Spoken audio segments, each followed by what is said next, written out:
রাস্তায় স্লোগান চলছে, চারদিকে টানটান উত্তেজনা। ঠিক এই পরিস্থিতির মধ্যেই ঘটে গেল এমন এক সিনেমাটিক কাণ্ড যা দেখে নেটিজেনদের চোখ এখন চড়ক গাছ। এক পাশে উত্তাল জনতা, অন্য পাশে কঠোর পুলিশ, আর ঠিক মাঝখানেই মুখোমুখি দাঁড়িয়ে এক দম্পতি। আন্দোলনে অংশ নিতে আসা এক লড়াকু নারীর ঠিক সামনেই ডিউটি করছেন তার নিজেরই স্বামী, যিনি আবার একজন পুলিশ সদস্য।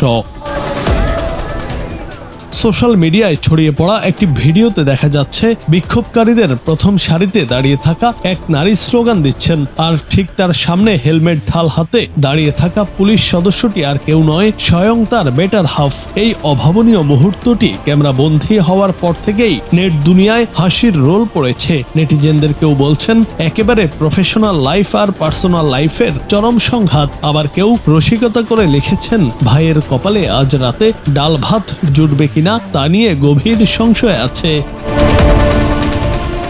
ভিডিওতে দেখা যায় স্ত্রী যখন আন্দোলনের উত্তাপে তপ্ত, স্বামী তখন ডিউটির চাপে পাথর। একে অপরের দিকে অদ্ভুত এক দৃষ্টিতে তাকিয়েছিলেন তারা, যা না ছিল পুরোপুরি রাগের আর না ছিল পুরোপুরি প্রেমের। তবে এই সময় তাদের খুনসুটি করতেও দেখা যায়।